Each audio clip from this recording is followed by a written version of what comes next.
నమస్తే SR7 TV news కి స్వాగతం. గరికపాటి ప్రవచనాలు అభిమానులకు ఆశీర్వచనాలు. మంత్రముగ్ధులను చేసిన సహస్రావధానం. మేడ్చల్ జిల్లా మల్కాజ్గిరి మండలం సైనిక్పూరి గ్రామంలో సాయిపూరి కాలనీ శ్రీ సాయిబాబా మందిరం సాయిపూరిని సైనిపూరిలోని మహా సహస్రావధాని పద్మశ్రీ పురస్కార గ్రహీత బ్రహ్మశ్రీ గరికపాటి నరసింహారావు చే ప్రవచన అమృతం బుధవారం సాయిబాబా మందిరంలో నిర్వహించారు. ఈ కార్యక్రమం సాయంత్రం 7 గంటల నుంచి 9 గంటల వరకు ఘనంగా జరిగింది. ఈ కార్యక్రమానికి సాయి భక్తులు ప్రజలు అధిక సంఖ్యలో విచ్చేసి బ్రహ్మశ్రీ గరికపాటి వారి ప్రవచనాలు విని తరించారు.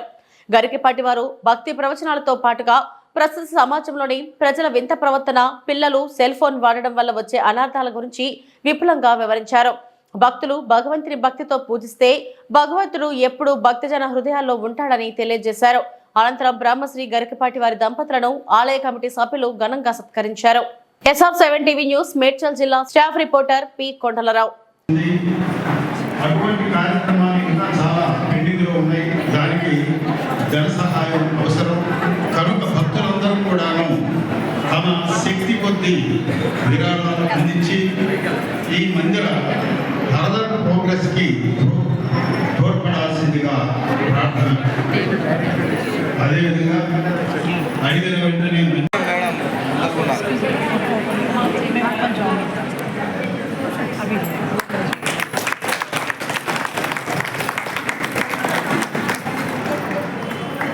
ఈ ఆలయ పూజ కమిటీ కన్వీనర్ శ్రీ రంగనాథాచార్య గారిని గురువు గారికి గురుదక్షిణ అందించవలసిందిగా ప్రార్థిస్తున్నాం.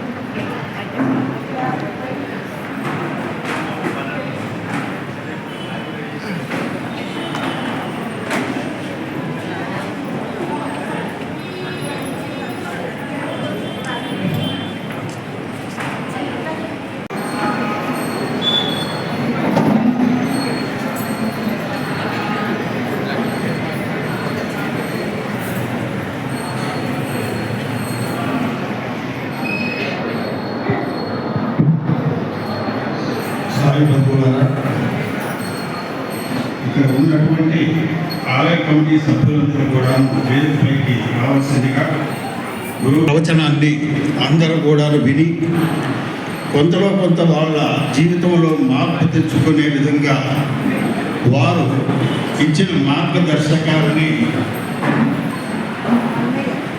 ఆచరిస్తూ ఇదే విధంగా ఇక్కడ అధిక సంఖ్యలో పాల్గొని దిగ్విజయం భవిష్యత్తులో కూడా చేస్తారని ఆశిస్తూ, అదేవిధంగా రేపు గురు పూర్ణిమ రోజు స్పెషల్ అభిషేకాలు ఉంటాయి. స్వామివారికి పాదదర్శనం ఉంటుంది. అదేవిధంగా రేపు సాయంత్రం శోభాయాత్ర కూడా ఉంటుంది. రేపు 9:30 గంటలకి సాయినాథుడి యొక్క వ్రతం ఉంటుంది. దానిలో కూడా అందరూ పాల్గొని విజయవంతం చేయవలసిందిగా ప్రార్థిస్తున్నాం.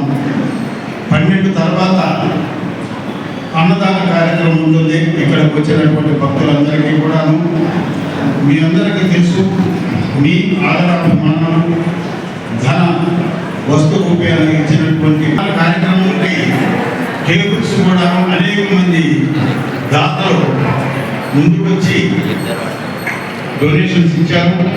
అవి కూడా ప్రొక్యూర్ చేయడం జరిగింది.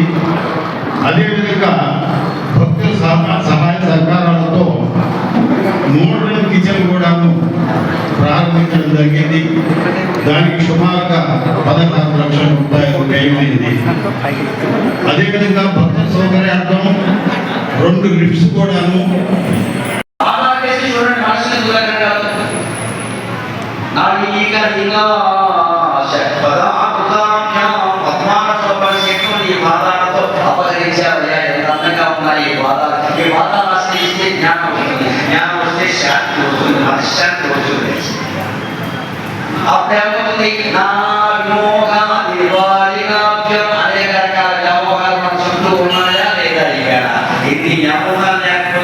మొదలైన మహర్షులు వచ్చి నమస్కారం చేసేవారు. దత్తాత్రేయుడి చరిత్ర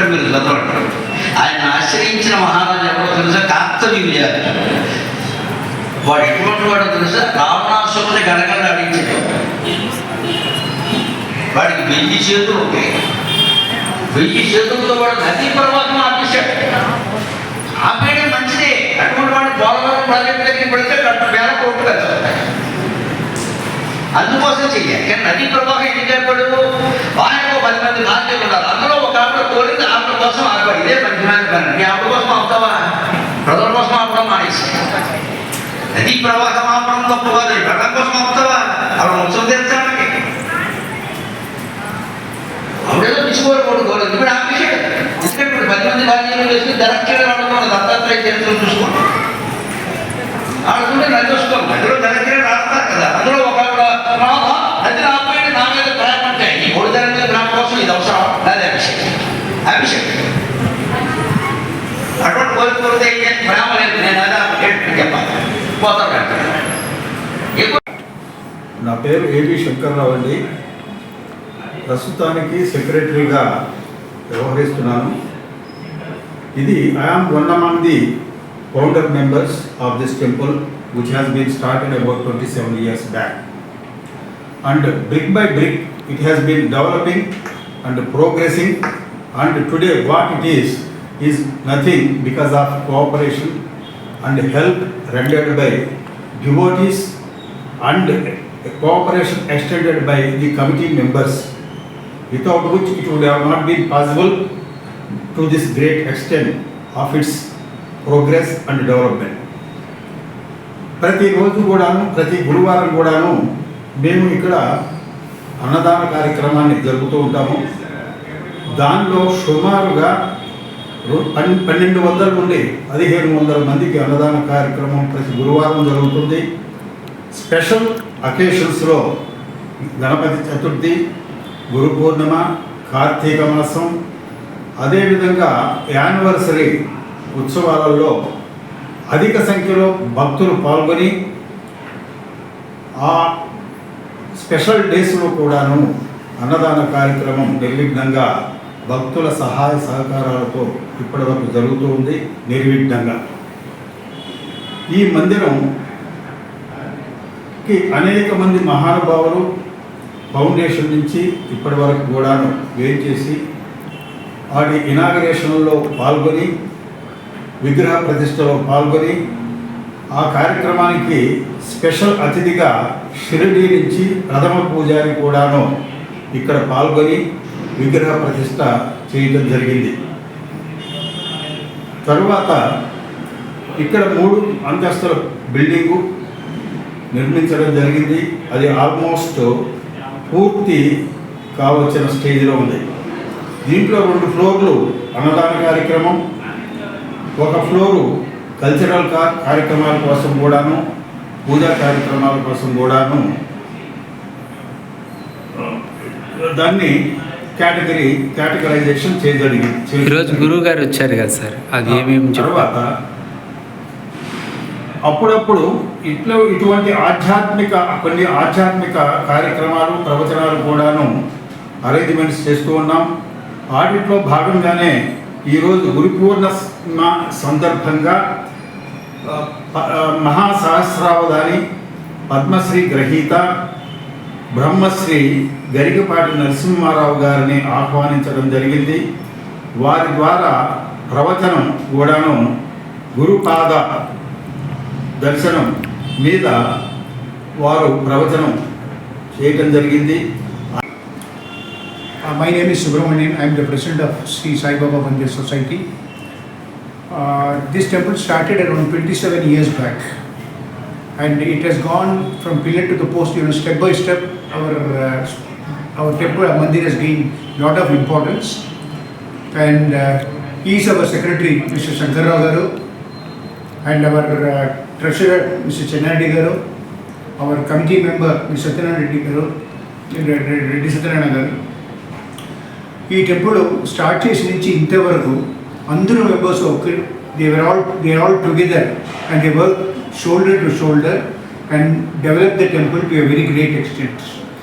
And today we are feeding almost about 2,000 people on every Thursday here, which is one of the best amongst the temples in Hyderabad and Secunderabad.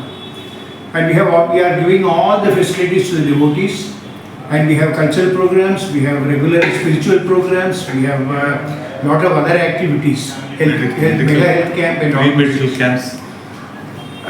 This is all possible because of the help of all the devotees and our committee members. Everyone takes a responsibility, have the delegation, and they all work together for the betterment of the temple. We are very confident with this sort of help, the temple will gain more and more importance. It will be known as Dakshina Shirdi in South India. Thank you.